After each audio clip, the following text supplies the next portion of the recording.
잘 이루어가던 성들이 핍박을 받아서 특별히 터키의 산악 지역으로 흩어지는 터키 지역의 성도들은 그럴 수밖에 없는 상황에 직면하게 되었는데 야고보 이분은 사도가 아니라 그냥 야고보라 이렇게 읽어지는 겁니다. 야고보 사도는 죽었지요. 사도행전에 보면. 그래서 이 야고보는 고난의 문제에 대해서 먼저 흩어져 있는 나그네들에게 그 의미를 전하고 있습니다. 우리가 예수님을 섬기면서 예수님 섬기는 문제 때문에 손해 보아야 되고 괴로움을 당하는 그 일들에 있어서 그것이 무엇을 의미하는가 하는 것에 대해서 귀한 교훈을 얻게 되기를 원합니다. 2절 말씀에 내 형제들아 너희가 다양한 시험을 여기 시험이라고 하는데 여기서 시험은 유혹을 말하는 것이 아니라 재난을 말하는 것입니다. 다양한 various 그랬습니다. 다양한 환난들이다. 그러니까 그것이 어느 한두 가지의 문제가 아니라 그때 당시 예수님을 섬기게 되면 아주 막대한 피해와 괴로움을 받게 되었다는 것을 알게 됩니다. 흩어질 정도로 우리 전쟁이 일어나서 다 뿔뿔이 흩어진 것처럼 흩어져야만 했던 것을 말합니다. 먼저 우리가 염두에 둬야 되는 것은 기독교인에게 있어서 모든 고난이 의미가 있는 것은 아니다 라고 하는 겁니다. 하나님의 나라를 위하여서 지니게 되는 고난만이 의미 있는 것이다 라고 하는 것을 가슴에 두어야 됩니다. 그리스도인으로서 겪는 고난들, 재난들에 대해서 지금 언급하고 있는 것이기 때문입니다. 이 야고보 서신을 받았던 사람들은 그저 삶을 별 무리 없이 살다가 가는 것을 목적하지 않았던 사람들입니다. 하나님의 나라를 위하여서 자기의 생명까지도 바치기를 원했던 사람들입니다. 그래서 재난에 직면하여 있는 겁니다. 그리스도의 제자들은 누구냐? 하나님의 기준대로 살기 위해서 자기 시대의 시대적 가치를 뛰어넘어 사는 사람들을 말합니다. 그래서 우리 처음 복음을 받을 때 노비 문서를 불태우면서 너희들은 이제 자유다. 내가 예수님을 섬기게 되었는데 이제 예수님 말씀을 들어보니 사람이 사람을 노예로 부리는 것은 합당치 아니하다는 것을 알게 되었다. 그러니 너희는 자유하게 살아가라. 그러면서 노비 문서를 불태웠다. 시대 정신과는 너무나 동떨어진 행위인 것입니다. 당시에 우리나라 사람들이 기록에 의하면 연리 15%의 고금리뿐만 아니라 육부이자까지 받았다. 한 달에 라고 할 정도로 보면 얼마나 심각한 사회였는가를 알게 됩니다.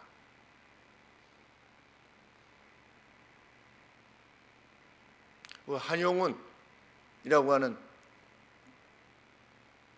분, 잘 아시는 한용운이라고 하는 그 일제시대 때 참 일제와 맞섰던 그분이 하신 말씀도 일본이 우리를 침략해서 우리가 당한 것이 아니라 우리 스스로가 무너진 것이다. 그럴 만큼 당시에 우리 사회가 얼마나 내적으로 붕괴되어 있었는가 하는 것을 말해주는데 참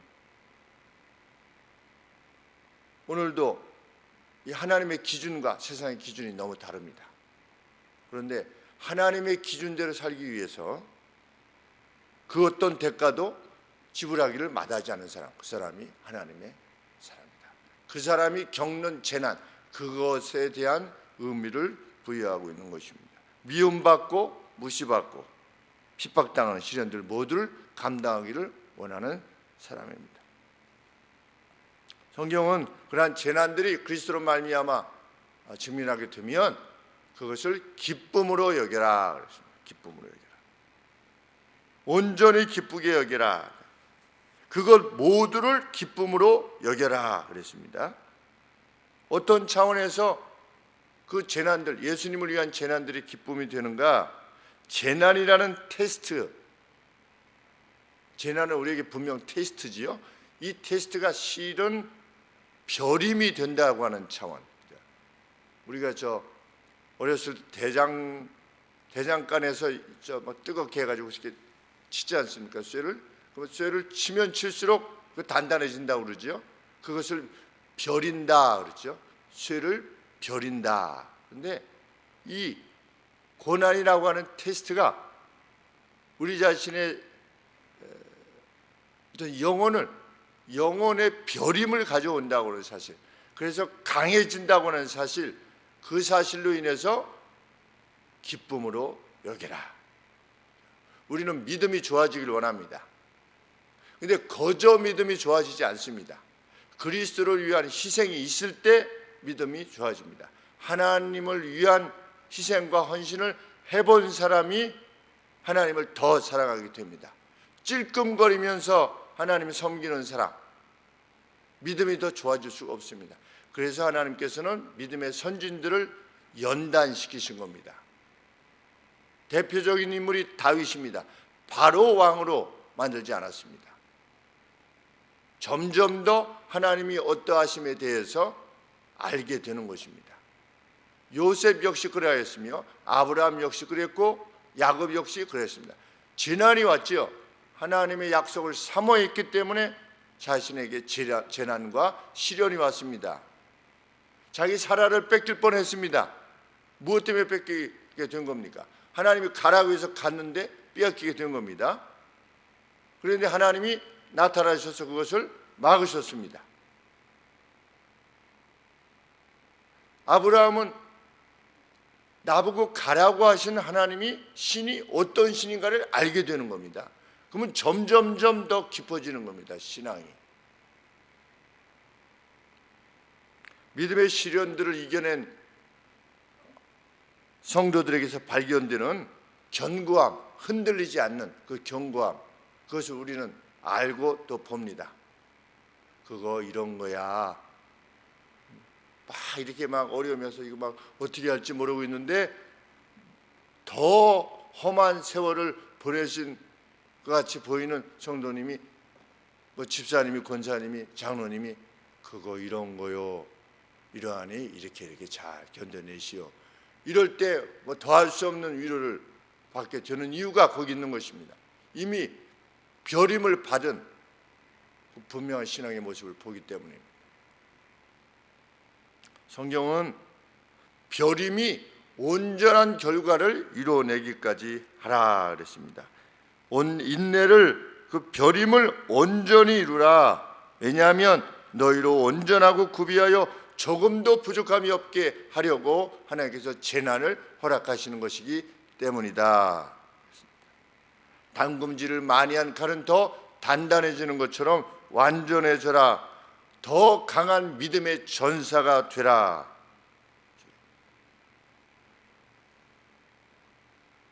혹 그 시련에 대한 의미에 대한 이해가 부족하다면 하나님 앞에 구해라. 이거 왜 나한테 이렇게 오는 것이지?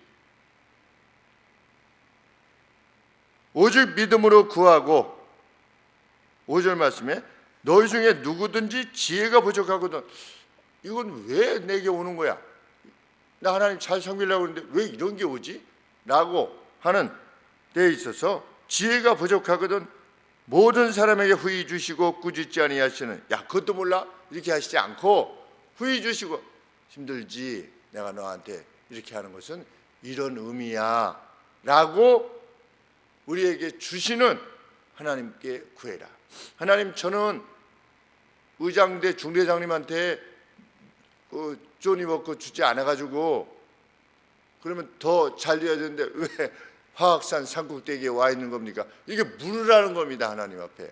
왜 가장 좋은 특기에서, 가장 특기 503명 중에서 가장 잘 됐다가 가장 나쁜 특기로 가야만 됩니까? 뇌물 안 줬는데 하나님 주지 말라고 해서. 하나님 옆에 물으라는 겁니다. 후히 주시고 꾸짖지 아니하시는 하나님께 구하면 하나님이 주실 것이다. 그런데 구할 때 오직 믿음으로 구하고, 이게 뭐야 이거? 이렇게 하지 말고, 저도 이거 뭐야? 이렇게 하지 않고, 하나님 하나님의 뜻이 계실 줄 아는데 잘 이해가 안 됩니다. 하나님 이게 뭡니까? 이런 마음이 아니고 하나님 좀 가르쳐 주세요. 제가 지금도 그 장면이 생각이 납니다. 화학산 꼭대기 이렇게 저 작전실이 있고 레이더 작전실이 있고 작전실에서 잠깐 나와가지고 밖을 내다보는데 그 밑에 구름이 있어요. 구름이 아침에는 이제 구름이 이렇게 있다가 점점 떠오르면 한 10시쯤 되면 이렇게 올라오는데 밑에 구름이 있는데 거기 나가서 이렇게 내려다보면서 화학산 아래 저쪽에 춘천 보이고 하나님 저는 왜 여기 와 있습니까? 그렇게 구했던 여쭈었던 때가 생각이 나는데 그래서 무슨 응답을 받는 겁니까? 내가 너를 이렇게 목사로 부르기 위해서 이렇게 응답을 받은 겁니다. 거기서 전혀 목사에 대한 생각이 없었다가 하나님께서 진짜 제가 뇌물 안 주고 뇌물 줘가지고 만약에 저 노량 대방동의 그 공군본부의 의장대 왔었다면 제 인생길이 또 어떻게 달라졌을지 모르죠.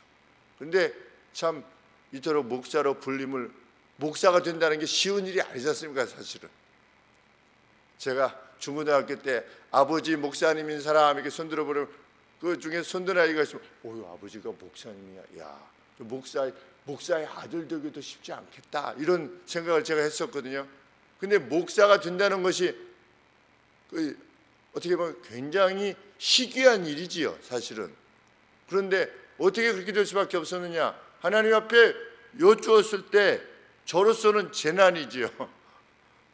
3년을 산꼭대기에 있어야 되니까. 남들은 다 비행장에서 출퇴근하면서 다니는데 토요일 날 퇴근해가지고 월요일 날 아침 9시까지만 출근하면 됩니다. 이 지상 근무하는 사람들은. 그래서 저는 그냥 올라가서 제가 밥을 못 먹는 이유도 잘 못 먹는 이유도 군대 가기 전까지는 밥을 많이 먹었습니다. 근데 군대 가서 402를 굶었어요. 402를. 그러니까 한 1200끼를 굶은 겁니다. 왜? 근무 때문에. 근무가 막 3교대가 돼가지고 야간에 자지도 못하고 레이더 이렇게 근무해야 되니까. 그래서 이것이 3일마다 한 번씩 이 시차를 극복해야만 됩니다. 3일마다 한 번씩. 우리 미국에서 비행기 타고 오면 시차 적응하는데 힘든데 3일마다 한 번씩 그걸 했어야만 됩니다. 지금도 레이더 근무를 하는 이 장병들은 그러한 어려움을 겪고 있는데 그러니까 못 먹고 계속 못 먹고 그러다 보니까 위가 작아졌습니다. 정말. 그래서 한 공기 이상을 잘 못 먹는 겁니다. 저로서는 재난이죠. 어떻게 보면. 그럴 때 묻는 겁니다. 이 지혜 하나님 왜 그렇지요? 믿음으로 구하고 조금도 의심하지 말라. 의심하는 자는 마침 바람에 밀려 요동하는 바다 물결 같으니 이런 사람은 무엇이든지 죽게 얻기를 생각하지 말라. 두 마음을 품어 모든 일에 정함이 없는 자로다. 언제든지 세상으로 발을 뺄 수 있는 그러한 태도로 하나님 앞에 행하는 자는 이러한 지혜, 이게 이렇다라고 하는 것을 받을 수 없다는 겁니다. 하나님은 그들에게 그런 지혜를 주시지 않는다는 겁니다. 자, 사도 바울도 어떻게 했습니까? 몸에 병이 있었지 않습니까? 자기가 3번 이상 기도하지 않았습니까? 이게 왜 그렇습니까, 하나님? 그랬더니 응답을 받았습니다. 하나님으로부터. 어떤 응답입니까? 내 은혜가 내게 족하다. 응답을 받았습니다. 물었을 때 이런 응답을 받아야 됩니다. 우리는. 왜? 주실 것이라고 약속하셨으니까. 평생 살아가면서 한 번도 하나님의 이 하나님께서 주시는 명백하게 주시는 그것이 뭐 음성이든 마음에 강한 확신이든 신이 주시는 확신이라고 하는 그런 것들 깨닫지 못하고 간다. 너무나 불행한 일이 아니겠습니까? 근데 누가 대주시느냐? 그리스도를 위하여서 흩어질 만큼 그러한 재난에 직면하기까지도 그렇게 충성스럽고 헌신되어진 이에게 하나님께서 반드시 만나실 것이다. 하나님의 뜻을 좇는 이들에게 만나주실 것이다. 그렇게 약속하는 것입니다. 그 이후로 사도 바울은 자기의 시련을 어떻게 이해하겠습니까? 왜 그러지? 그게 아니라 나를 자국해 하지 않게 하기 위해서 하나님께서 이렇게 하시는구나. 그 기쁨으로 그 재난을 안고 살아가는 것입니다.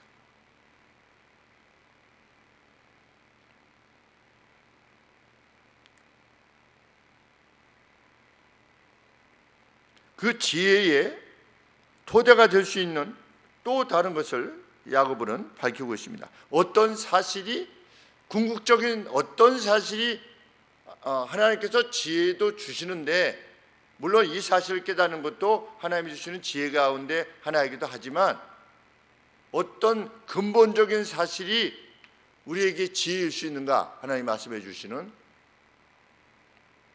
이 땅에서의 그 무엇도 본질적으로 영원하지 않다는 사실, 이 땅의 영화도, 이 땅의 괴로움도 영원하지 않는다고 하는 사실, 이 사실이야말로 우리로 하여금 기쁨을 지니게 하는 것이다. 9절 말씀에 이 땅에서 낮은 형제는 자기의 높음을 자랑하고, 세상 사람들이 보기에 별것 없는 직업을 하고 있는 겁니다. 학벌도 별게 아닙니다. 생기기도 엉망으로 생겼습니다. 낮은 형제는, 그렇게 낮은 형제는 자기의 높음을 자랑하고, 하나님 안에서 높음을 자랑하고, 부한 형제는, 세상에서 잘 나가는 이러한 형제는 자기의 낮아짐을 자랑할지니, 하나님 앞에서 자기가 별것 아니라고 하는 것, 인생은 다 거기서 거기라고 하는 것을 자랑할지니, 부한 자도 낮은 자도 그러할지니, 왜냐하면 풀의 꽃과 같이 지나갑니다. 뭐가? 우리의 인생이. 해가 돋고 뜨거운 바람이 불어 풀을 말리면 꽃이 떨어져 그 모양의 아름다움이 없어지는 것처럼, 부한 자도 또 낮은 형제도 그 행하는 일에 자기가 어떤 일을 막 추구합니다. 추구하는 가운데 쓰러져 가는 겁니다. 막 돈을 막 해보려고 하는데 그러다가 가는 겁니다. 그것이 인생이다 라고 하는 사실 앞에서 무엇을 더 재난이라고 말할 수 있겠냐는 겁니다. 그리스도를 위하여 고난을 받는 형제들이여, 영원하지 않다. 무엇이? 그 재난이, 그 낮음이. 그러나 곧 끝난다고 하는, 지나가리라, 그것도 지나가리라, 이런 말 하지 않습니까? 사람들이 지나가리라.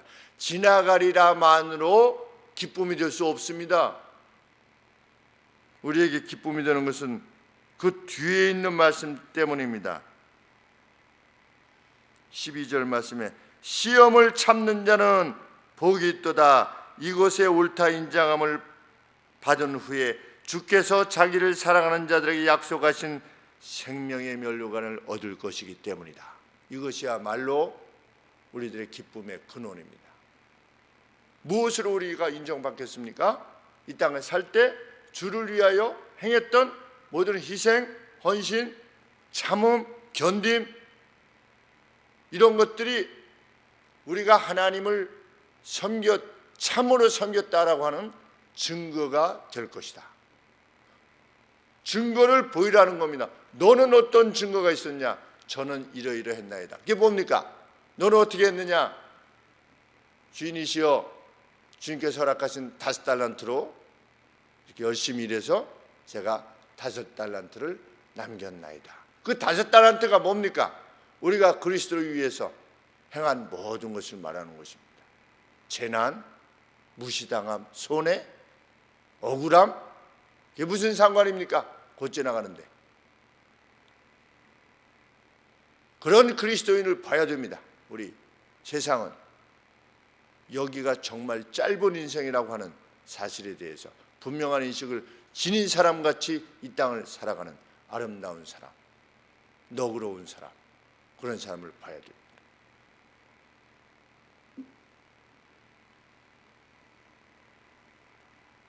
용기 있는 자로 시험을 이기며 사는 우리가 되기를 원합니다. 그런 우리에게 무슨 불평이 있을 수 있고 원한이 있을 수 있고 원수가 있을 수 있겠습니까? 참 그러한 인생을 사는 우리가 되기를 소원하는 것입니다. 기도하겠습니다.